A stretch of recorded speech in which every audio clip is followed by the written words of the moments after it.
Kenalkan nama saya Ibrahim Aziz Aksan. Kenalkan nama saya Nafilia Fatika absen 13. Perkenalkan, nama saya Muhammad Titan Andi Asra, nomor absen 20. Kenalkan, nama saya Muhammad Fani Fadli, absen 23.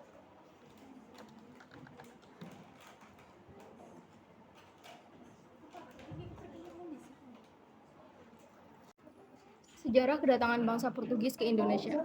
Keberhasilan Spanyol menemukan wilayah baru membuat Raja Portugis yakni Manuel I penasaran. Sang raja menitahkan Vasco da Gama untuk berlayar dan menemukan daerah yang kaya akan rempah-rempah.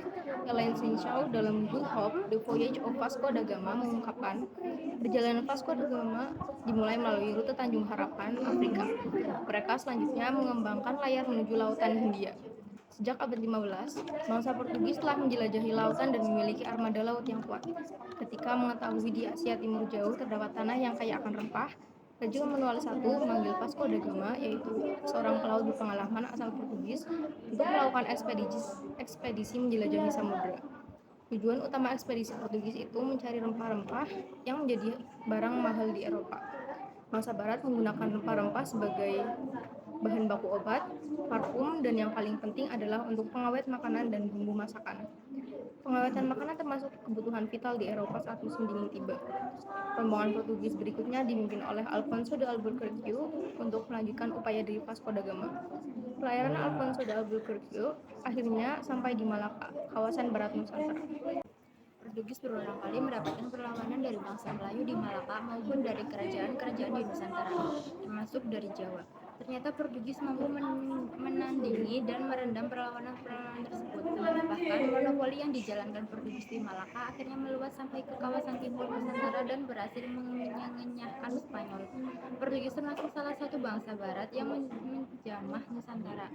Selain Spanyol, Inggris dan Prancis, Belanda dan Jepang hingga Indonesia menyatakan kemerdekaan pada 17 Agustus 1945. Rombongan kapal-kapal bangsa Portugis itu berusaha mencari wilayah sumber rempah-rempah Nusantara lewat rute yang pernah dilalui Bartolomeus Dias.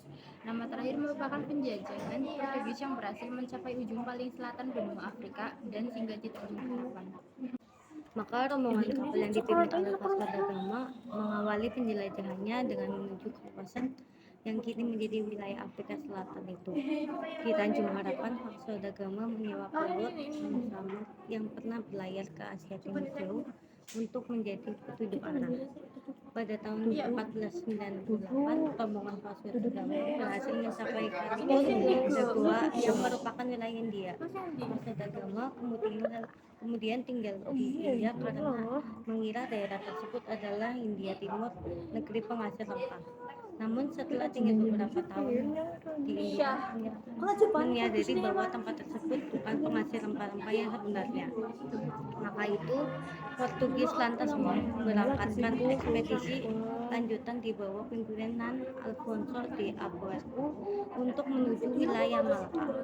Amarga Portugis itu berangkat ke Malaka dengan menggunakan kapal yang dilengkapi dengan peralatan perang yang lengkap seperti senapan dan meriam. Pada tahun 1511, armada Portugis berhasil menguasai Malaka dan mulai memasuki wilayah kepulauan Nusantara yang mereka sebut sebagai Tanah India atau India. Orang-orang Portugis pun segera mengetahui bahwa kepulauan Nusantara merupakan tanah penghasil rempah-rempah, terutama wilayah Maluku. 3. Rute perjalanan bangsa Portugis ke Indonesia. Dari pelabuhan Lisabon, ibu kota Portugal, para penjelajah Portugis menuju Tanjung Harapan atau Afrika Selatan, lalu ke India, Kalkut, kemudian ke Malaka, dan akhirnya sampai di Maluku. Jika diringkas, rute perjalanan bangsa Portugis ke Indonesia adalah Lisabon, Tanjung Harapan, India, Malaka, sampai Maluku. Perlawanan terhadap Portugis. 1. Perlawanan oleh Kesultanan Ternate. Kebijakan monopoli perdagangan yang dilakukan bangsa Portugis membuat rakyat Ternate di bawah pimpinan Sultan Hairun melakukan perlawanan terhadap bangsa Portugis. Sultan Hairun kemudian ditangkap dan dihukum mati pada 1570. Perjuangannya dilanjutkan oleh Sultan Ba'abuwoh. Di bawah Ba'abuwoh, bangsa Portugis berhasil diusir dari Maluku pada tahun 1575.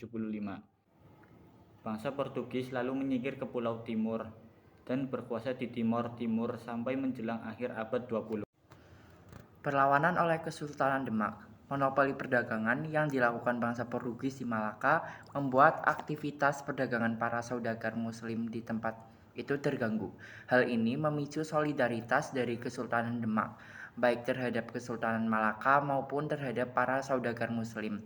Khawatir akan ekspansi Portugis di Pulau Jawa, maka Demak yang saat itu dipimpin oleh Sultan Trengono terlebih dahulu menyerang Sunda Kelapa pada tahun 1526 dan berhasil menguasainya. Pada 1527, tanpa menyadari terjadi perubahan kekuasaan di Sunda Kelapa, bangsa Portugis tiba untuk membangun benteng. Selanjutnya, Demak di bawah pimpinan Fathahillah berhasil mengusir bangsa Portugis. Atas kemenangan itu, Fathahillah mengganti nama Sunda Kelapa menjadi Jayakarta yang berarti kemenangan. 3. Perlawanan oleh Kesultanan Aceh. Sultan Ali Muhayyad Syah yang memirah antara 1514 sampai 1530 berhasil mengusir Portugis dari wilayah Aceh. Selanjutnya Sultan Alauddin Riyad Syah Al-Qohar 1538 sampai 1701 menentang. Sekian presentasi dari kami, kurang lebihnya mohon maaf. Wassalamualaikum